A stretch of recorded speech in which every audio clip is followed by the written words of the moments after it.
Hello everyone, welcome back to my channel informative vlogs Kannada.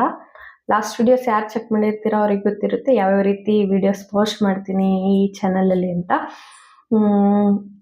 ಅಂದರೆ Meesho related information ಆಗ್ಬೋದು ಅಥವಾ weight loss ಡಯಟ್ಸು ಈ ರೀತಿ ವಿಡಿಯೋಸ್ ನನ್ನ ಚಾನಲಲ್ಲಿ ಇರುತ್ತೆ. ಅದನ್ನೊಂದ್ಸರಿ ಚೆಕ್ ಮಾಡಿ, ನೀವು ಯಾರು ಓಲ್ಡ್ ವಿಡಿಯೋಸ್ ನೋಡಿಲ್ಲ ಅವರು. ಆ್ಯಂಡ್ ಈ ವಿಡಿಯೋಲಿ ಏನಿರುತ್ತೆ ಅಂತ ನೀವು ಆಲ್ರೆಡಿ ತಮ್ಮಲ್ಲೇ ನೋಡಿರ್ತೀರಲ್ಲ, ಅಂದರೆ ಸ್ಯಾರಿ ಬಿಸ್ನೆಸ್ ಮಾಡೋರಿಗೆ ಒಂದು ಕೆಲವು ಟಿಪ್ಸ್ ಅಂತ ಹೇಳ್ತೀನಿ.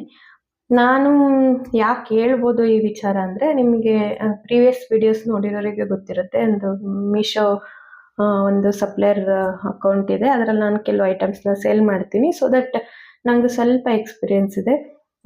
ನನ್ನ ಎಕ್ಸ್ಪೀರಿಯೆನ್ಸ್ ಪ್ರಕಾರ ಆ್ಯಂಡ್ ನಾನು ಯಾವ್ಯಾವ ರೀತಿ ತೊಗೊಂಬರ್ತೀನಿ ಅನ್ನೋ ಬೇಸ್ ಮೇಲೆ ನಾನು ನಿಮಗೆ ಈ ವಿಚಾರಗಳನ್ನ ತಿಳಿಸ್ಬೇಕು ಅಂತ ಈ ವಿಡಿಯೋ ಮಾಡ್ತಾ ಇದ್ದೀನಿ. ಅದಕ್ಕೂ ಮುಂಚೆ ಒಂದು ರಿಕ್ವೆಸ್ಟ್ ಇದೆ, ದಯವಿಟ್ಟು ಚಾನಲ್ನ ಸಬ್ಸ್ಕ್ರೈಬ್ ಮಾಡ್ಕೊಳ್ಳಿ. ಇದು ಹೊಸ ಚಾನಲ್ ಆಗಿರೋದ್ರಿಂದ ಅಷ್ಟು ರೀಚ್ ಕಡಿಮೆ ಇರುತ್ತೆ ಅಲ್ಲ, ಸೊ ದಟ್ ನನಗೂ ಒಂದು ಸ್ವಲ್ಪ ಎನ್ಕರೇಜ್ಮೆಂಟ್ ಇರುತ್ತೆ ಈ ರೀತಿ ಇನ್ಫಾರ್ಮೇಷನ್ಸು ನೆಕ್ಸ್ಟ್ ವೀಡಿಯೋಸಲ್ಲಿ ಶೇರ್ ಮಾಡಲಿಕ್ಕೆ. ನನಗೂ ಕೂಡ ಒಂದು ಹೆಲ್ಪ್ಫುಲ್ ಆಗುತ್ತೆ ಇದು. ಸೊ ಇವತ್ತು ಸ್ಯಾರಿ ಬಿಸ್ನೆಸ್ ಬಗ್ಗೆ ಮಾತಾಡೋದಾದರೆ ಒಂದು ವಿಷಯ ಹೇಳ್ತೀನಿ. ಫಸ್ಟ್ ಥಿಂಗ್, ನಾವು ಒಂದು ವಿಚಾರನ ಡಿಸೈಡ್ ಆಗಬೇಕಾಗುತ್ತೆ. ಅಂದರೆ ನಾವು ಯಾಕೆ ಈ ಬಿಸ್ನೆಸ್ನ ನಾವು ಮಾಡಬೇಕು ಅಂದ್ಕೊಂಡಿದ್ದೀವಿ ಅನ್ನೋದು ನಮ್ಮಲ್ಲಿ ಒಂದು ಕ್ಲಾರಿಟಿ ಇರಬೇಕು. ಅಂದರೆ ಇದು ಲಾಂಗ್ ರನ್ನಲ್ಲಿ ನಾನು ಮಾಡ್ಲಿಕ್ಕೆ ಸಾಧ್ಯನಾ, ಅಥವಾ ಈಗ ಇಮ್ಮಿಡಿಯೇಟ್ ನನಗೇನಾದರೂ ರಿಕ್ವೈರ್ಮೆಂಟ್ ಇರೋದ್ರಿಂದ ಈ ಬಿಸ್ನೆಸ್ ಶುರು ಮಾಡ್ಬೇಕು ಅಂದ್ಕೊಂಡಿದ್ದೀನಾ ನಾನು, ಅಥವಾ ಇದನ್ನು ದೊಡ್ಡ ಮಟ್ಟಕ್ಕೆ ಬಿಲ್ಡ್ ಮಾಡೋ ಅಂಥ ಐಡಿಯಾ ನಿಮಗಿದೆಯಾ, ಈ ರೀತಿ ಕೆಲವು ಕ್ವಶನ್ಸ್ನ ನಿಮಗೆ ನೀವೇ ಆನ್ಸರ್ ಮಾಡ್ಕೋಬೇಕಾಗತ್ತೆ. ಆವಾಗ ನಿಮ್ಗೊಂದು ಕ್ಲಾರಿಟಿ ಬರುತ್ತೆ, ಓಕೆ ನಾನು ಯಾವ ದಾರಿಲಿ ನಾನು ಹೋಗಬೇಕು ಅಂತ. ಒಂದು ಎಕ್ಸಾಂಪಲ್ ಹೇಳ್ತೀನಿ. ಲಿಫ್ಟಲ್ಲಿ ಒಂದು 4 ಜನ ಹೋಗ್ತಿರ್ತಾರೆ ಅಂದ್ಕೊಳ್ಳಿ. 3 ಜನ ವಿತೌಟ್ ಎನಿ ರೀಸನ್ ಹೆಲ್ಮೆಟ್ ಹಾಕ್ಕೊಂಡಿರ್ತಾರೆ, ಅಂದರೆ ಲಿಫ್ಟಲ್ಲಿ. ಇನ್ನೊಬ್ಬರು ಖಾಲಿ ಇರ್ತಾರಲ್ಲ, ಅವರು ಈ 3 ಜನನೂ ಏನು ಕ್ವಶನ್ ಕೇಳ್ದಲೆ ಅವರು ಕೂಡ ಒಂದು ಹೆಲ್ಮೆಟ್ ಹಾಕ್ಕೊಂಡ್ಬಿಡ್ತಾರೆ. ಅಂದರೆ ಅವ್ರು 3 ಜನ ಏನಕ್ಕೆ ಹಾಕ್ಕೊಂಡ್ರು ಅಂತ ಅವ್ರಿಗೆ ಗೊತ್ತಿಲ್ಲ, but social pressure or environmental ನಮ್ಮ ಮೇಲೆ ಏನು ಇಂಪ್ಯಾಕ್ಟ್ ಆಗುತ್ತೆ ಅದು ಯಾವ ಮಟ್ಟಕ್ಕಿರುತ್ತೆ ಅಂದರೆ, ನಾವು ಇವನ್ ಕ್ವಶನ್ ಕೂಡ ಮಾಡಲ್ಲ, ಏನಕ್ಕೆ ನೀವು ಹಿಂಗೆ ಮಾಡ್ತಿದ್ದೀರಾ ಅಂತ. ನಾವು ಅದರಿಂದ ಇನ್ಫ್ಲೂಯೆನ್ಸ್ ಆಗ್ಬಿಡ್ತೀವಿ. ಸೊ ಇನ್ನು ಯಾರೋ ಮಾಡ್ತಿದ್ದಾರೆ ಈ ಬಿಸ್ನೆಸ್ ಅಂತ ನೀವು ಶುರು ಮಾಡೋಕ್ಕೆ ಹೋಗ್ಬೇಡಿ, ಅಥವಾ ಯಾರು ಮಾಡ್ತಿಲ್ಲ ಅಂತ ಕೈ ಬಿಡೋಕೆ ಹೋಗ್ಬೇಡಿ. ಈ ಬಿಸ್ನೆಸ್ ಆಗ್ಬೋದು ಅಥವಾ ಬೇರೆ ಬಿಸ್ನೆಸ್ ಆಗ್ಬೋದು, ಎವ್ರಿಥಿಂಗ್ ಎಲ್ಲದನ್ನು ಏನಂತಾರೆ ಕರ್ತೃ ಕರ್ಮ ಕ್ರಿಯಾ ಎಲ್ಲನೂ ನೀವೇ ಆಗಿರಬೇಕು. ನಿಮ್ಮ ಕ್ಲಾರಿಟಿ ಆಫ್ ಥಾಟ್ಸ್ ಆ ರೇಂಜಲ್ಲಿ ಇದ್ದರೆ ಮಾತ್ರ ಒಂದು ಬಿಸ್ನೆಸ್ಸಲ್ಲಿ ಸಕ್ಸಸ್ ಆಗಲಿಕ್ಕೆ ಸಾಧ್ಯ ಆಗುತ್ತೆ. ಇಷ್ಟು ನಾನು ಹೇಳ್ತಾ ಸ್ಯಾರಿ ಬಿಸ್ನೆಸ್ ಬಗ್ಗೆ ಮಾತಾಡೋದಾದರೆ, ಫಸ್ಟ್ ಥಿಂಗ್ ಒಂದು ನಮ್ಮ ಮೈಂಡಲ್ಲಿ ಕ್ಲಾರಿಟಿ ಇರಬೇಕಿರೋ ವಿಚಾರ ಏನಂದರೆ, ನೀವು ಯಾವ ರೀತಿ ಸೇಲ್ ಮಾಡ್ಬೇಕು ಅಂದ್ಕೊಂಡಿದ್ದೀರಾ ಸ್ಯಾರೀಸ್ನ ಅನ್ನೋದು ತುಂಬ ಇಂಪಾರ್ಟೆಂಟು. ಅಂದರೆ ನಾನು ಏನು ಹೇಳಕ್ಕೆ ಹೊರಟಿದ್ದೀನಿ ಅಂದರೆ, ನೀವು ಮನೆಯಲ್ಲೇ ಇದ್ದು ಮಾರಾಟ ಮಾಡಬೇಕಾ, ಅಥವಾ ಇನ್ಸ್ಟಾಗ್ರಾಮ್ ಪೇಜಲ್ಲಿ ಮಾರಾಟ ಮಾಡಬೇಕು ಅಂದ್ಕೊಂಡಿದ್ದೀರಾ, ಅಂದರೆ ಆನ್ಲೈನ್ ಪ್ಲಾಟ್ಫಾರ್ಮ್ಸಲ್ಲಿ, ಅಥವಾ ಕಾಮರ್ಸಲ್ಲಿ ಮಾರಾಟ ಮಾಡ್ಬೇಕು ಅಂದ್ಕೊಂಡಿದ್ದೀರಾ, ಅಂದರೆ ಅಮೆಜಾನ್, ಮೀಶೋ, ಫ್ಲಿಪ್ಕಾರ್ಟ್, ನೈಕ್ಯಾ ಈ ಥರ ಇದರಲ್ಲಿ ನೀವು ಮಾರಾಟ ಮಾಡ್ಬೇಕು ಅಂದ್ಕೊಂಡಿದ್ದೀರಾ, ಅಥವಾ ಒಂದು ಶಾಪಲ್ಲಿ ಮಾಡ್ಬೇಕು ಅಂದ್ಕೊಂಡಿದ್ದೀರಾ. ಈ ಥರ ಅಂಶಗಳು ತುಂಬ ಇಂಪಾರ್ಟೆಂಟು. ಇದನ್ನು ಯಾಕೆ ಹೇಳ್ತಿದ್ದೀನಿ ಅಂದರೆ, ಈಗ ಆನ್ಲೈನ್ ಪ್ಲಾಟ್ಫಾರ್ಮ್ಸಲ್ಲೇ ಒಂದು ರೀತಿ ಕಲೆಕ್ಷನ್ಸ್ ಬೇಕಾಗುತ್ತೆ ನಿಮಗೆ. ಮನೆಯಿಂದನೇ ವ್ಯಾಪಾರ ಮಾಡೋದಾದರೆ ಒಂದು ರೀತಿ ಕಲೆಕ್ಷನ್ಸ್ ಹಾಕಬೇಕಾಗುತ್ತೆ ನೀವು. ಆರ್ ಎಲ್ಸ್ ಈ ಕಾಮರ್ಸ್ ಪ್ಲಾಟ್ಫಾರ್ಮ್ಸಲ್ಲಿ ಬೇರೆ ರೀತಿ, ಅಥವಾ ಇನ್ಸ್ಟಾಗ್ರಾಮ್ ಪೇಜಿಗೆ ಬೇರೆ ರೀತಿ ಕಲೆಕ್ಷನ್ಸು. ಇಷ್ಟು ಡಿಫ್ರೆಂಟ್ ವೇಸಲ್ಲಿ ನೀವು ಥಿಂಕ್ ಮಾಡಬೇಕಾಗುತ್ತೆ. ಆ್ಯಂಡ್ ಅದಕ್ಕೆ ಸ್ಟ್ರಾಟಜೀಸ್ ಕೂಡ ಇರುತ್ತೆ. ಒಂದು ಬಿಸ್ನೆಸ್ ಸಕ್ಸಸ್ ಆಗಲಿಕ್ಕೆ ಹಲವಾರು ಸ್ಟ್ರಾಟಜೀಸ್ ಹಾಕಿದ್ರೇ ಅಲ್ವಾ ನಾವು ಅದರಲ್ಲಿ ಸಕ್ಸಸ್ ಕಾಣಲಿಕ್ಕೆ ಸಾಧ್ಯ. ಅದರಲ್ಲಿ ಇದು ಒಂದು, ಅದನ್ನು ನೀವು ಡಿಸೈಡ್ ಮಾಡ್ಕೊಳ್ಳಿ. ಯಾಕಂದರೆ ಈಗ ನೀವು ಮನೆಯಿಂದ ವ್ಯಾಪಾರ ಮಾಡೋದು ಅಂದ್ಕೊಳ್ಳಿ, ಅದರಲ್ಲಿ ನಿಮ್ಮ ಕಸ್ಟಮರ್ಸ್ ಯಾರು ಅನ್ನೋದು ತುಂಬ ಮುಖ್ಯ ಆಗುತ್ತೆ. ಅಂದರೆ ನಿಮ್ಮ ರಿಲೇಟಿವ್ಸ್ ಆಗ್ಬೋದು, ಫ್ಯಾಮಿಲಿ ಮೆಂಬರ್ಸು ಆರ್ ಫ್ರೆಂಡ್ಸು, ನಿಮ್ಮ ಊರು ಅಥವಾ ಎಲ್ಲಿಂದ ಬರ್ತಾರೆ ನಿಮ್ಮ ಕಸ್ಟಮರ್ಸು, ಅವರ ಟೇಸ್ಟ್ ಯಾವ ರೀತಿ ಇದೆ, ಆ್ಯಂಡ್ ಅವರ ಪ್ರೈಸಿಂಗ್, ಅಂದರೆ ಅವ್ರು ಎಷ್ಟಕ್ಕೆ ಕೊಟ್ಟು ನಿಮ್ಮ ಹತ್ರ ತೊಗೊಳ್ಳಿಕ್ಕೆ ಅವರಿಗೆ ಅವಕಾಶಗಳಿದ್ದಾವೆ. ಈ ಥರ ಎಲ್ಲ ಅಂಶಗಳನ್ನ ನೀವು ಯೋಚನೆ ಮಾಡಿ ಕಲೆಕ್ಷನ್ಸ್ನ ಹಾಕಬೇಕಾಗತ್ತೆ. ಈಗ ಸಪೋಸ್ ಇನ್ಸ್ಟಾಗ್ರಾಮ್ ಪೇಜ್ ಅಂದ್ಕೊಳ್ಳಿ, ಯಾವುದು ಟ್ರೆಂಡಿಂಗ್ ಸ್ಯಾರೀಸ್ ಇದೆ, ಯಾವುದು ಈಗ ರೀಸೆಂಟ್ಲಿ ತುಂಬ ಸೇಲ್ಸ್ ನಡೀತಿದೆ, ಆ ಥರ ಯೋಚನೆ ಮಾಡ್ಕೊಂಡು ನೀವು ಕಲೆಕ್ಷನ್ಸ್ನ ತರಿಸ್ಬೇಕಾಗತ್ತೆ. ಈಗ ಆಲ್ಮೋಸ್ಟ್ ಗೊತ್ತಿರುತ್ತೆ ಎಲ್ಲರಿಗೂ ಯಾವುದು ಟ್ರೆಂಡಿಂಗ್ ಸ್ಯಾರಿ ಅಂತ. ರೆಪ್ಲಿಕಾನ ಒರಿಜಿನಲ್ ಅನ್ನೋ ವಾರೇ ನಡೀತಿದೆಯಲ್ಲ, ಜಸ್ಟ್ ಹೇಳಿದೆ, ಅದನ್ನೆಲ್ಲ ನಾವಿಲ್ಲಿ ಮಾತಾಡೋದು ಬೇಡ. ಜಸ್ಟ್ ಈ ಥರ ಆ ಕಲೆಕ್ಷನ್ಸು ಡಿಮ್ಯಾಂಡ್ ಇರುತ್ತೆ ಇನ್ಸ್ಟಾ ಪೇಜಸ್ಸಲ್ಲಿ. ಇದನ್ನು ನೀವು ತಲೆಯಲ್ಲಿ ಇಟ್ಕೊಂಡು ಕಲೆಕ್ಷನ್ಸ್ ನಿಮ್ಮ ಹತ್ರ ಇಟ್ಕೋಬೇಕಾಗುತ್ತೆ. ಆರ್ ಇ ಕಾಮರ್ಸ್ ಅಂದ್ಕೊಳ್ಳಿ, ಅಂದರೆ ಅಮೆಜಾನ್, ಫ್ಲಿಪ್ಕಾರ್ಟ್, ಮೀಶೋ ಈ ಥರದಲ್ಲಿ ವ್ಯಾಪಾರ ಮಾಡೋರಾದರೆ ಆಲ್ಮೋಸ್ಟು 1000 ಒಳಗಡೆನೆ, ಅಂದರೆ ₹1000 ಒಳಗಡೆನೆ ಸ್ಯಾರೀಸ್ನ ಹಾಕಲಿಕ್ಕೆ ಟ್ರೈ ಮಾಡಿ ಅನ್ನೋದು ನನ್ನ ಸಜೆಷನ್ನು.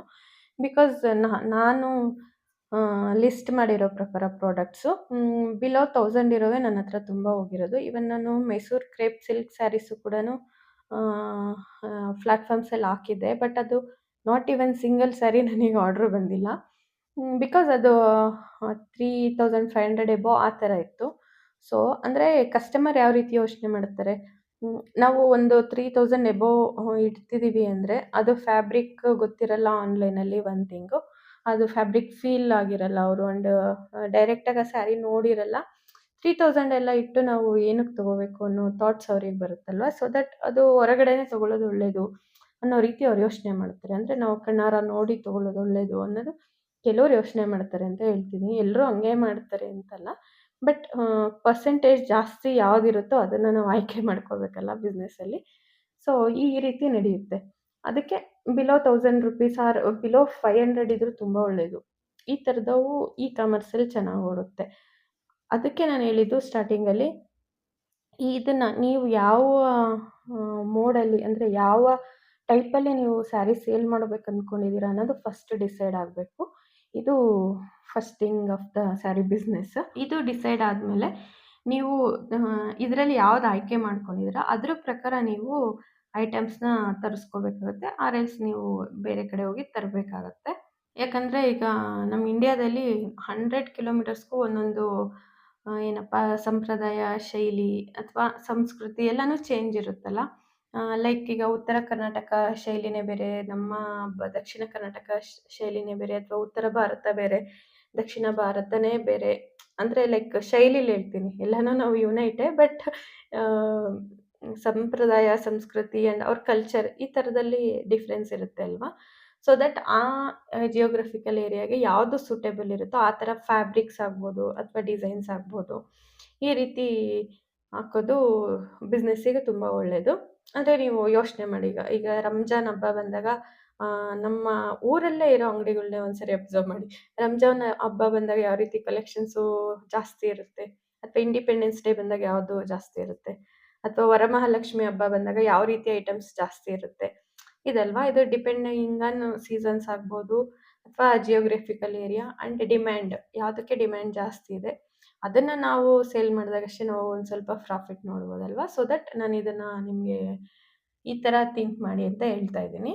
ಆ್ಯಂಡ್ ಈಗ ಸ್ಯಾರೀಸ್ ಎಲ್ಲಿಂದ ನಾವು ತರಿಸ್ಬೇಕು ಅನ್ನೋದಾದರೆ, ಫಸ್ಟ್ ಥಿಂಗ್ ಟ್ರೂ ಮ್ಯಾನುಫ್ಯಾಕ್ಚರ್ ಯಾರು ಇರ್ತಾರೆ ಅವ್ರನ್ನ ಫೈಂಡ್ ಔಟ್ ಮಾಡೋದು ತುಂಬಾ ಮುಖ್ಯ.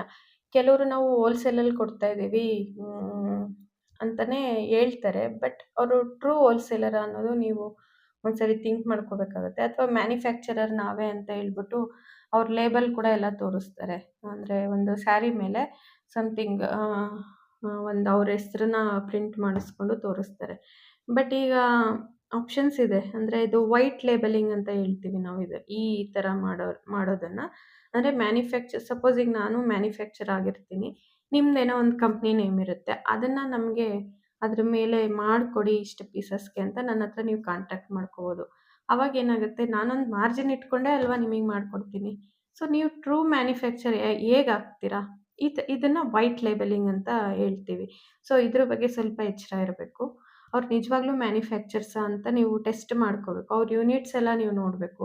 ಅಥವಾ ನೇಕಾರರು ಇರ್ತಾರಲ್ಲ, ಡೈರೆಕ್ಟ್ ಅವ್ರ ಹತ್ರ ತೊಗೊಳ್ಳೋದು ತುಂಬ ಉತ್ತಮ ನೋಡಿ. ಅವ್ರ ಹತ್ರ ಮಾತಾಡಿಕೊಂಡು, ಅಂದರೆ ನಾವು ಈ ಥರ ಬಿಸ್ನೆಸ್ ಮಾಡೆಲ್ಸ್ ನಿಮ್ಮದೆಲ್ಲ ಎಕ್ಸ್ಪ್ಲೈನ್ ಮಾಡಿದ್ರೆ ಅವರು ಬಲ್ಕಲ್ಲಿ ತೊಗೊಂಡಾಗ ನಿಮಗೆ ಒಳ್ಳೆಯ ರೇಟ್ಗೆ ಹಾಕ್ಕೊಡ್ತಾರೆ. ಸೊ ಆ ಥರ ನಮ್ಮ ಕರ್ನಾಟಕದಲ್ಲಿ ಏನು ಆಪ್ಷನ್ಸ್ ಇದೆ, ಲೈಕ್ ಈಗ ದೊಡ್ಡಬಳ್ಳಾಪುರ ಸೈಡ್ ಅಂದ್ಕೊಳ್ಳಿ, ಅಲ್ಲಿ ಡೈರೆಕ್ಟ್ ನೇಕಾರರೆಲ್ಲ ಇರ್ತಾರಲ್ಲ, ಅವ್ರ ಹತ್ರ ನೀವು ಒಂದ್ಸರಿ ವಿಸಿಟ್ ಮಾಡಬೇಕು ಅಲ್ಲಿ. ಈಗ ಸುಮ್ಮನೆ ಆನ್ಲೈನಲ್ಲಿ ಕುತ್ಕೊಂಡು ನೀವು ಸ್ಯಾರೀಸ್ನ ಫೋಟೋ ಸೆಂಡ್ ಮಾಡಿ ನಮಗಿಷ್ಟು ಪೀಸಸ್ ಬೇಕು ಸೆಂಡ್ ಮಾಡಿ ಅಂದರೆ ಮಾಡ್ತಾರೆ, ಅವ್ರು ಮಾಡಲ್ಲ ಅಂತ ಯಾರೂ ಹೇಳಲ್ಲ, ಯಾಕಂದರೆ ಅವರು ವ್ಯಾಪಾರಸ್ಥರೇ ಅಲ್ವಾ. ಬಟ್ ಆ ಫ್ಯಾಬ್ರಿಕ್ ಯಾವ ರೀತಿ ಇದೆ, ಅದಕ್ಕೆ ನಿಜವಾಗ್ಲೂ ಇಷ್ಟು ರೇಟ್ ಕೊಡ್ಬೋದಾ, ನಾನು ಇಷ್ಟಕ್ಕೆ ತೊಗೊಂಡಿದ್ದೀನಿ, ಇದನ್ನು ಕಸ್ಟಮರಿಗೆ ಯಾವ ರೇಟಿಗೆ ನಾನು ಮಾರ್ಬೋದು ಅನ್ನೋ ಅಂಶಗಳೆಲ್ಲ ನೀವು ಅಲ್ಲೇನೇ ಯೋಚನೆ ಮಾಡಬೇಕಾಗುತ್ತೆ. ಇದಂದರೆ ಲೈಕ್ ನಿಮ್ಗೊಂದು ₹1000 ಸಿಕ್ಕಿದೆ ಅಂದ್ಕೊಳ್ಳಿ, ಅದು ಅಟ್ಲೀಸ್ಟ್ 1400 ಆದರೂ ಕೂಡ ನೀವು ವ್ಯಾಪಾರ ಮಾಡೋ ಮಟ್ಟಕ್ಕೆ ಆ ಸ್ಯಾರಿ ಇರಬೇಕು. ಯಾಕಂದರೆ ಇದರಲ್ಲಿ ಶಿಪ್ಪಿಂಗ್ ಚಾರ್ಜಸ್ ಎಲ್ಲ ಇನ್ಕ್ಲೂಡ್ ಮಾಡಬೇಕು ನಾವು. ನಮ್ಮ ಚಾರ್ಜಸ್ಸು, ಟ್ರಾನ್ಸ್‌ಪೋರ್ಟೇಷನ್ನು ಆ್ಯಂಡ್ ನಾವೇನಾದರೂ ಬಾಡಿಗೆ ಎಲ್ಲ ಕಟ್ಕೊಂಡು ವ್ಯಾಪಾರ ಮಾಡ್ತಿದ್ದೀವಿ, ಒಂದು ಸ್ಥಳ ಎಲ್ಲ ತಗೊಂಡು ಅನ್ನೋದಾದರೆ ಆ ಬಾಡಿಗೆ ಚಾರ್ಜಸ್ಸು, ಕರೆಂಟ್ ಬಿಲ್ಲು ಈ ಥರ ಎಲ್ಲನೂ ಇನ್ಕ್ಲೂಡ್ ಆಗುತ್ತೆ. ವ್ಯಾಪಾರ ಅಂದರೆ ಒಂದೇ, ಈಗ ನಾವು ಒಬ್ಬರೇ ಅಂತ ಅಲ್ವಲ್ಲ, ಅಥವಾ ನಮ್ಗೇನಾದ್ರು ಹೆಲ್ಪರ್ಸ್ ಇರ್ತಾರಲ್ಲ ಅವ್ರ ಸ್ಯಾಲ್ರೀಸು, ಈ ಥರ ಎಲ್ಲನೂ ಇನ್ಕ್ಲೂಡ್ ಮಾಡಿ ನಾವು ಒಂದು ಸ್ಯಾರಿ ಪ್ರೈಸ್‌ನ ಡಿಸೈಡ್ ಮಾಡಬೇಕಾಗುತ್ತೆ. ಸೊ ದಟ್ ಅಟ್ಲೀಸ್ಟ್ 300-400 ನೀವು ಅದ್ರ ಮೇಲೆ ಮಿನಿಮಮ್ ಇಟ್ಟಾಗ ಮಾತ್ರ ನೀವು ಸ್ವಲ್ಪ ಲಾಭ ಕಾಣ್ಲಿಕ್ಕೆ ಸಾಧ್ಯ. ಅದಕ್ಕೆ ನೀವು ಬಿಲೋ 1000 ಸ್ಯಾರೀಸ್‌ನೇ ನೀವು, ಅಂದರೆ ಬಿಲೋ 1000 ಸ್ಯಾರೀಸೇ ಅಂತ ನಾನು ಹೇಳ್ತಿಲ್ಲ, ಜಸ್ಟ್ ಈಗ 1400 ನೀವು ಮಾರಬೇಕಂದ್ರೆ ಅಟ್ಲೀಸ್ಟ್ ಅದು ನಿಮಗೆ ₹1000ಗೆ ಅದು ಸ್ಯಾರಿ ಸಿಕ್ಕಿರಬೇಕು ನಿಮಗೆ ಹೊರಗಡೆ ತೊಗೊಂಡಾಗ. ಅವ್ರ ಹತ್ರ ನೀವು ಡೈರೆಕ್ಟಾಗಿ ಮಾತಾಡಿದಾಗ ನಿಮ್ಗದು ಅರ್ಥ ಆಗುತ್ತೆ. ಇದಕ್ಕೆ ಎಷ್ಟು ಕಾಸ್ಟ್ ಕೊಡ್ಬೋದು ನಾವು, ಓಕೆ ಫ್ಯಾಬ್ರಿಕ್ ಯಾವ ರೀತಿ ಇದೆ, ಇದನ್ನೆಲ್ಲನೂ ನೀವು ಅಲ್ಲಿ ಫೀಲ್ ಆಗಿ ಅದನ್ನು ಪರ್ಚೇಸ್ ಮಾಡ್ಕೊಳ್ಳೋದು ತುಂಬ ಉತ್ತಮ. ನಾನು ಬೇಕಾದರೆ ಇಲ್ಲೇನೇ ಶಾಪ್ ಅಡ್ರೆಸ್ ಕೂಡ ಅಥವಾ ಫೋನ್ ನಂಬರ್ಸ್ ಕೂಡ ನಾನು ಕೊಟ್ಬಿಡ್ಬೋದು. ಬಟ್ ಇದೊಂದು ಪಬ್ಲಿಕ್ ಪ್ಲ್ಯಾಟ್ಫಾರ್ಮ್ ಆಗಿರೋದ್ರಿಂದ ಅದು ಬೇರೆ ರೀತಿ ಪೋರ್ಟ್ರೇ ಆಗೋಗುತ್ತೆ. ಅಂದರೆ ಅರ್ಥ ಆಗೋ ರೀತಿ ಹೇಳ್ಬೇಕಂದ್ರೆ, ನಾನಿಲ್ಲೊಂದು ಯಾರ್ದೋ ಒಂದು ಶಾಪ್ ಅಡ್ರೆಸ್ ಕೊಟ್ಟೆ ಅಂದ್ಕೊಳ್ಳಿ, ಅವರು ಇದೊಂದು 500 ಜನ ವಿಡಿಯೋ ನೋಡಿದ್ರು ಅಂದ್ಕೊಳ್ಳಿ, 500 ಜನನು ಅವ್ರ ಹತ್ರನೇ ಹೋಗಿ ತೊಗೊಂಡ್ರೆ ಅದು ಸೇಲ್ಸ್ ಆಗ್ಬೋದು ಅಥವಾ ಕಲೆಕ್ಷನ್ಸ್ ಆಗ್ಬೋದು, ಚೇಂಜಸ್ ಆಗೋಗುತ್ತೆ. ಬಟ್ ಪಬ್ಲಿಕ್ ಪ್ಲ್ಯಾಟ್ಫಾರ್ಮಲ್ಲಿ ಅದೆಲ್ಲ ಶೇರ್ ಮಾಡೋದು ಒಳ್ಳೆಯದಲ್ಲ. ನಿಜವಾಗ್ಲೂ ನಿಮಗೆ ನೀಡ್ ಇದೆ ಆ್ಯಂಡ್ ನೀವು ವ್ಯಾಪಾರ ಮಾಡಲೇಬೇಕು ಅಂತ ಡಿಸೈಡ್ ಆಗಿದ್ದೀರಾ, ಇದೇ ವ್ಯಾಪಾರದಲ್ಲಿ ನಾನು ಮುಂದುವರಿಬೇಕು ಅಂದ್ಕೊಂಡಿದ್ದೀನಿ ಅನ್ನೋರು, ನಾನು ಡಿಸ್ಕ್ರಿಪ್ಷನಲ್ಲಿ ಚಾನಲ್ ಈ ಮೇಲ್ ಐ ಡಿ ಪ್ರೊವೈಡ್ ಮಾಡಿರ್ತೀನಿ. ಏನಾದರೂ ನಿಮಗೆ ತುಂಬ ನೀಡಿದೆ ಶಾಪ್ ಅಡ್ರೆಸ್ಗಳು ಅಂದರೆ ನನಗೆ ಮೇಲ್ ಐ ಡಿಗೆ ಒಂದು ಮೆಸೇಜ್ ಮಾಡಿ, ನಾನು ಅವರಿಗೆ ಪರ್ಸ್ನಲ್ಲಾಗಿ ಕಳಿಸ್ತೀನಿ.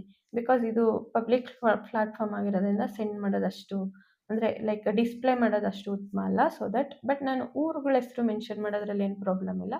ಅದನ್ನು ನಿಮಗೆ ಗೈಡ್ ಮಾಡ್ತಿದ್ದೀನಿ, ಅಲ್ಲಿ ಹೋಗಿ ನೀವು ಒಂದ್ಸರಿ ಸರ್ಚ್ ಮಾಡಿ ಅಂತ. ಅದೇ ಥರನೇ ಈಗ ಹುಬ್ಳಿ ಕೂಡ ನೋಡಿ ತುಂಬ ಚೆನ್ನಾಗಿ ಒಳ್ಳೆ ಫ್ಯಾಬ್ರಿಕ್ ಸಿಗ್ತಿದೆ ಹುಬ್ಳಿಲೂ ಕೂಡ.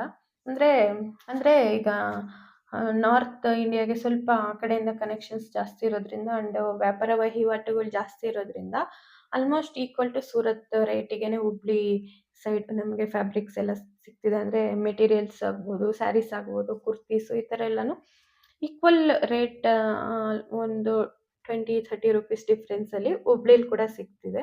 ಇದನ್ನೊಂದು ಸರಿ ಸರ್ಚ್ ಮಾಡಿ. ಡೈರೆಕ್ಟಿಗೆ ವಿತಿನ್ ಕರ್ನಾಟಕದಲ್ಲಿರೋರು ಹುಬ್ಳಿಗೆ ಒಂದ್ಸರಿ ಹೋಗಿ ನಾವು ಚೆಕ್ ಮಾಡ್ಕೊಂಬರೋದ್ರಲ್ಲಿ ಏನು ಪ್ರಾಬ್ಲಮ್ ಇಲ್ಲ ಅಲ್ಲ. ನೀವೇ ಡೈರೆಕ್ಟಾಗಿ ಖುದ್ದಾಗಿ ಮಾಡೋದ್ರಿಂದ ಅದು ನಿಮಗೆ ಇನ್ನೂ ಸ್ವಲ್ಪ ಗ್ರಿಪ್ ಬರುತ್ತೆ ಆ ವಿಚಾರದ ಮೇಲೆ. ಆದ್ದರಿಂದ ಆ್ಯಂಡ್ ಈಗ ಒಂದು ಫ್ಯಾಬ್ರಿಕ್ ಆರ್ ಬಟ್ಟೆ ವ್ಯಾಪಾರ ಅಂದಿದ ತಕ್ಷಣ ನಮಗೆ ನೆನಪಾಗುವಂಥ ಊರ ಹೆಸರು ಸೂರತ್ ಅಲ್ವಾ. ಅಲ್ಲಿ ಕಡಿಮೆ ಬೆಲೆಗೆ ಸಿಗುತ್ತೆ, ಅಲ್ಲಿಂದನೇ ನಾವು ತರಿಸ್ಬಿಟ್ರೆ ತುಂಬ ಚೆನ್ನಾಗಿ ವ್ಯಾಪಾರ ಆಗುತ್ತೆ ಅನ್ನೋದೊಂದು ಕಾನ್ಸೆಪ್ಟ್ ಇರುತ್ತೆ ಎಲ್ಲರ ಮೈಂಡಲ್ಲೂ. ಅದರಲ್ಲಿ ಏನಾಗುತ್ತೆ ಅಂದರೆ, depending on our capital amount, ನಾವೇನು ಬಂಡವಾಳ ಹಾಕ್ಬೇಕು ಅಂದ್ಕೊಂಡಿದ್ದೀವಿ ಅದ್ರ ಮೇಲೆ ನಾವು ಅಲ್ಲಿಗೆ ಹೋಗ್ಬೇಕಾ ಬಿಡಬೇಕಾ ಅನ್ನೋದು ಡಿಸೈಡ್ ಆಗುತ್ತೆ ಒಂದು ಥಿಂಗು. ಯಾಕೆ ಅಂದರೆ, ಅಲ್ಲಿಂದ ಈಗ ಸಪೋಸ್ ನೀವು ಬ್ಯಾಂಗ್ಳೂರಲ್ಲಿ ಇದ್ದೀರಾ ಅಂದ್ಕೊಳ್ಳಿ, ಗುಜರಾತಿಂದ ಬ್ಯಾಂಗ್ಳೂರಿಗೆ ಒಂದು ಪಾರ್ಸಲ್ ಬರಬೇಕಂದ್ರೆ ಎಷ್ಟು ಚಾರ್ಜಸ್ ಆಗುತ್ತೆ ಅನ್ನೋದು, ಅಂದರೆ ಪಾರ್ಸಲ್ ಚಾರ್ಜಸ್ಸು ತುಂಬ ಮುಖ್ಯ.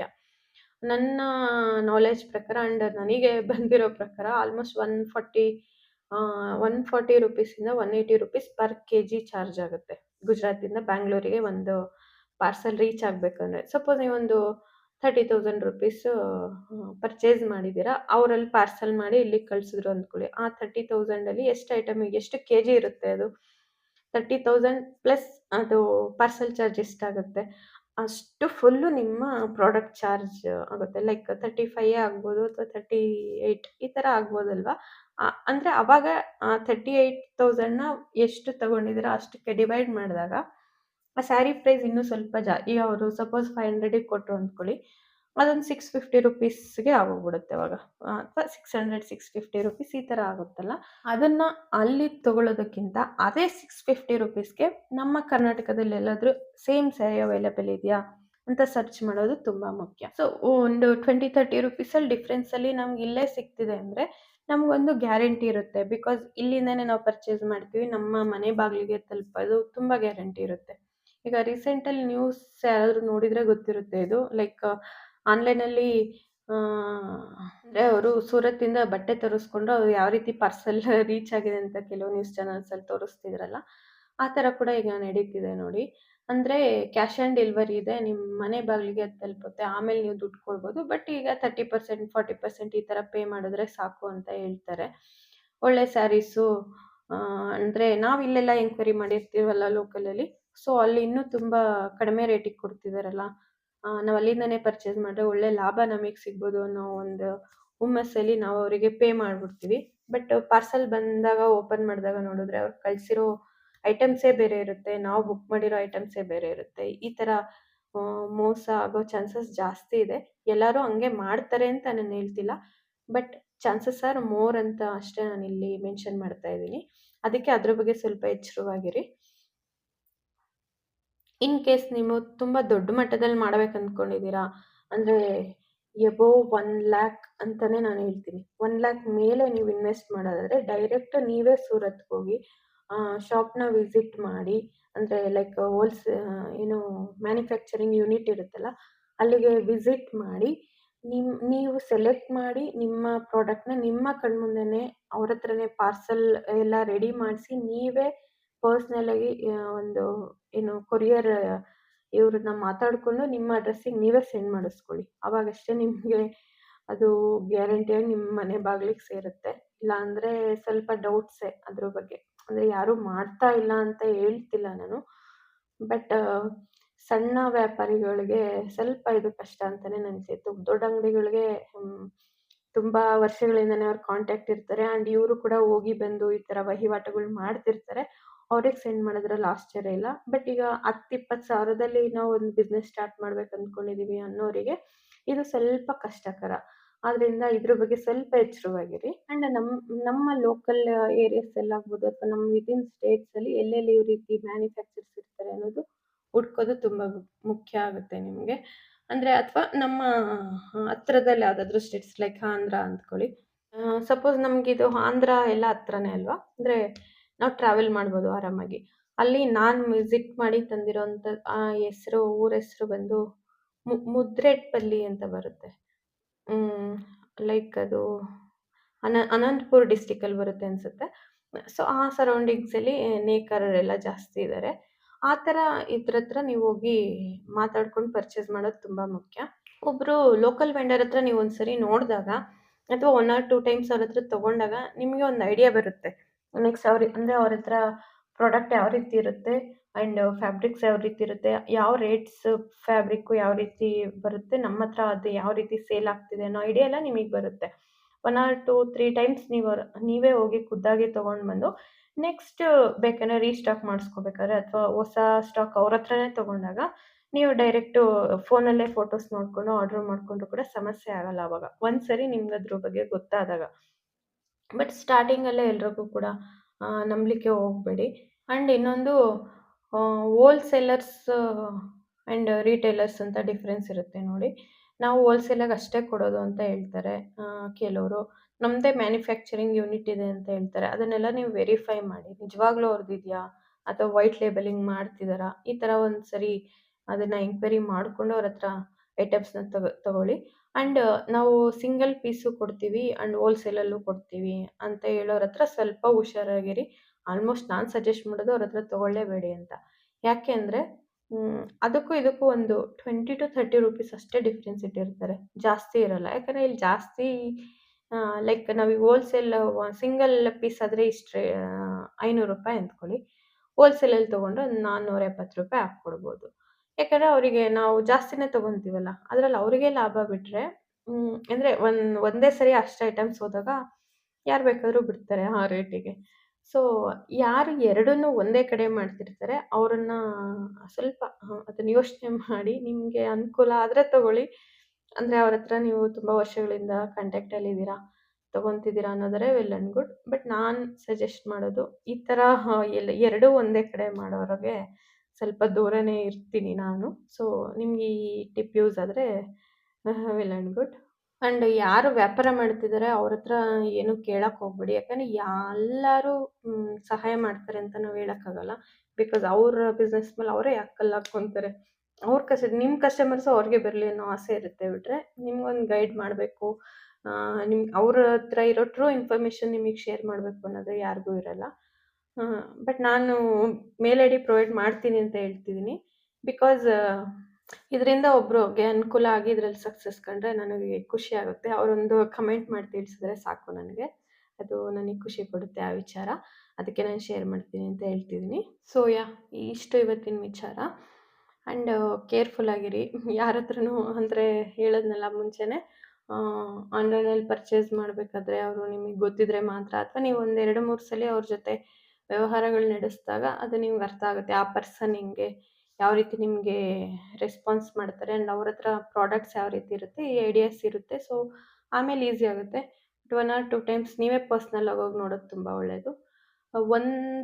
ಒಂದೇ ಅಂಗಡಿಗೆ ಅಂತಲೇ ಫಿಕ್ಸ್ ಆಗಬೇಡಿ. ಈಗ ಸ್ಯಾರೀಸ್ ಅಂದರೆ ಈ ಒಂದೇ ಅಂಗಡೀಲಿ ನಾನು ತರಬೇಕು ಅಂತ ಫಿಕ್ಸ್ ಆಗಬೇಡಿ. ಯಾಕಂದರೆ ನಾನು ಹೇಳ್ದಂಗೆ ನಿಮಗೆ ಎಲ್ಲಾನು ಒಂದೇ ಹತ್ರನೇ ಕಡಿಮೆಗೆ ಸಿಗುತ್ತೆ ಅಂತ ನಾವು ಹೇಳೋಕ್ಕಾಗಲ್ಲ. ಬಿಕಾಸ್ ಅವರಿಗೆ ಯಾರು ಅವೈಲೇಬಲ್ ಇರ್ತಾರೆ, ಅಂದರೆ ಈಗ ಸಪೋಸ್ ಕಾಟನ್ ಸ್ಯಾರೀಸ್ ಅಂದ್ಕೊಳ್ಳಿ, ಅವರಿಗೆ ಯಾರು ಕೊಡ್ತಿರ್ತಾರೆ ಅವ್ರು ತುಂಬ ಹತ್ರದಲ್ಲಿದ್ದರೆ ಅವರಿಗೆ ಟ್ರಾನ್ಸ್ಪೋರ್ಟೇಷನ್ ಚಾರ್ಜ್ ಎಲ್ಲ ಕಡಿಮೆ ಆಗ್ತಿದ್ರೆ ಆ ಒಂದು ಪರ್ಟಿಕ್ಯುಲರ್ ಸ್ಯಾರಿ ಕಡಿಮೆ ಸಿಗುತ್ತೆ ನಿಮಗೆ. ಅಥವಾ ಬೇರೆ ಫ್ಯಾಬ್ರಿಕ್ ಆಗ್ಬೋದು, ಅಥವಾ ಜೈಪುರ್ ಇಂದ ಯಾರೋ ತರಿಸ್ತಿರ್ತಾರೆ ಅಂದ್ಕೊಳ್ಳಿ, ಅದು ನಮ್ಮ ಕರ್ನಾಟಕಕ್ಕೆ ಬರೋಷ್ಟಕ್ಕೆ ಟ್ರಾನ್ಸ್ಪೋರ್ಟೇಷನ್ ಚಾರ್ಜಸ್ ಎಲ್ಲನೂ ಆ ಸ್ಯಾರಿ ಮೇಲೆ ಬೀಳುತ್ತಲ್ಲ, ಅವಾಗ ಅದು ಜಾಸ್ತಿ ಇರ್ಬೋದು.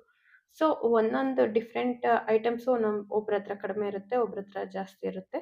ಎಲ್ಲಾನು ಒಂದೇ ಕಡೆ ಅಂತ ಫಿಕ್ಸ್ ಆಗಬೇಡಿ. ಒಂದೊಂದು ಥರದ್ದು ಒಂದೊಂದು ಅಂಗಡೀಲಿ, ಅಂದರೆ ಒಂದು ಸ್ಯಾರಿ ಅಂದ್ರೇ ಒಂದು 10 ಅಂಗಡಿ, 3 ಪೀಸ್ ಕುರ್ತಾ ಸೆಟ್ಸ್ ಅಂದ್ರೆ ಒಂದು 10 ಅಂಗಡಿ, ಈ ಥರ ನೀವು ಸರ್ಚ್ ಮಾಡಿ ಫೈನಲ್ ಮಾಡಿ ಇಟ್ಕೊಳ್ಳೋದು ತುಂಬಾ ಉತ್ತಮ. ಯಾಕಂದರೆ ಯಾವಾಗೂ ಎಲ್ಲರ ಹತ್ರನೂ ಒಂದೇ ಕಲೆಕ್ಷನ್ಸ್ ಇರಲ್ಲ. ಡಿಫ್ರೆಂಟ್ ಕಲೆಕ್ಷನ್ಸ್ ನಮ್ಮ ಹತ್ರ ಇದ್ದಾಗ ಮಾತ್ರ ಅದಿಲ್ಲ ಇದು, ಇದಿಲ್ಲ ಅದು ಸೇಲ್ ಆದಾಗ ಮಾತ್ರ ವ್ಯಾಪಾರ ಮಾಡಲಿಕ್ಕೆ ಅಂದರೆ ನಾವು ಬಿಸ್ನೆಸ್ ಕಂಟಿನ್ಯೂ ಮಾಡ್ಲಿಕ್ಕೆ ಒಂದು ಹುಮ್ಮಸ್ಸು ಇರುತ್ತೆ ನಮಗೆ. ಸೊ ಈ ಪಬ್ಲಿಕ್ ಪ್ಲಾಟ್ಫಾರ್ಮಲ್ಲಿ ನಾನು ಎಷ್ಟು ಹೇಳಕ್ಕೆ ಸಾಧ್ಯ ಅಷ್ಟು ಹೇಳಿದ್ದೀನಿ. ಇದಕ್ಕಿಂತ ಜಾಸ್ತಿ ಮಾತಾಡಿದ್ರೂ ತಪ್ಪಾಗುತ್ತೆ, ಕಡಿಮೆ ಮಾತಾಡಿದ್ರೂ ತಪ್ಪಾಗುತ್ತೆ. ಕೆಲವು ರಿಸ್ಟ್ರಿಕ್ಷನ್ಸ್ ಇರುತ್ತಲ್ಲ, ಅಂದರೆ ಲೈಕ್ ಸೋಷಿಯಲ್ ಮೀಡಿಯಲ್ಲಿ ಕಮ್ಯುನಿಟಿ ಗೈಡ್ಲೈನ್ಸ್ ಅಂತ ಕೆಲವು ಇರ್ತವೆ. ಸೊ ಇಷ್ಟು ಮಾತ್ರ ನಾನು ಹೇಳಕ್ಕೆ ಸಾಧ್ಯ. ಈ ಅಂಶಗಳನ್ನ ನಿಮ್ಮ ತಲೆಯಲ್ಲಿ ಇಟ್ಕೊಂಡು ನೀವು ಮುಂದೆ ಹೆಜ್ಜೆ ಇಡಿ. ಆ್ಯಂಡ್ ನಿಮ್ಮ ಬಿಸ್ನೆಸ್ಸಿಗೆ ಈ ಟಿಪ್ಸ್ ಯೂಸ್ ಆಗ್ಬೋದು ಅನ್ನೋದು ನನ್ನ ಭಾವನೆ. ಇನ್ನೂ ಏನಾದರೂ ಡೌಟ್ ಇದ್ದರೆ ನಿಮಗೆ ನನಗೆ ಈ ವಿಡಿಯೋ ಕೆಳಗೆ ಕಮೆಂಟ್ ಮಾಡಿ. ಅದಕ್ಕೆ ಕಮೆಂಟಲ್ಲೇ ಕ್ಲಿಯರ್ ಆಗೋ ರೀತಿ ಕ್ವೆಶನ್ಸ್ ಇದ್ದರೆ ನಾನು ಕಮೆಂಟಲ್ಲೇ ಕ್ಲಿಯರ್ ಮಾಡ್ತೀನಿ. ಇಲ್ಲ ತುಂಬ ದೊಡ್ಡ ಟಾಪಿಕ್ ಅಂದರೆ ನೆಕ್ಸ್ಟ್ ಕಮಿಂಗ್ ವಿಡಿಯೋಸಲ್ಲಿ ಅದನ್ನು ಕವರ್ ಮಾಡಲಿಕ್ಕೆ ಟ್ರೈ ಮಾಡ್ತೀನಿ. ಈ ಇನ್ಫಾರ್ಮೇಷನ್ ನಿಮ್ಗೆ ಯೂಸ್ಫುಲ್ ಆಗಿದೆ ಅಂತ ಭಾವಿಸ್ತಾ ಈ ವಿಡಿಯೋನ ಮುಗಿಸ್ತಿದ್ದೀನಿ. ನೆಕ್ಸ್ಟ್ ವಿಡಿಯೋ ಜೊತೆ ಮೀಟ್ ಆಗೋಣ. And last like Meesho related videos, ಅಥವಾ ಮೀಶೋಲ್ಲಿ ಯಾವ ರೀತಿ ಪ್ರಾಡಕ್ಟ್ಸ್ ಹಾಕಿದ್ರೆ ನಿಮಗೆ ಬಿಸ್ನೆಸ್ ಚೆನ್ನಾಗಾಗುತ್ತೆ, ಆ್ಯಂಡ್ ಮೀಶೋ ಕವರ್ಸ್, ಈ ರೀತಿ ಕೆಲವು ಇನ್ಫಾರ್ಮೇಷನ್ ಶೇರ್ ಮಾಡಿದ್ದೀನಿ. ಆ ವಿಡಿಯೋಸ್ ಒಂದ್ಸರಿ ಚೆಕ್ ಮಾಡಿ. So that's it for today. Next ಇದೇ ರೀತಿ ವಿಡಿಯೋಲಿ ಮೀಟ್ ಆಗೋಣ. Thank you so much.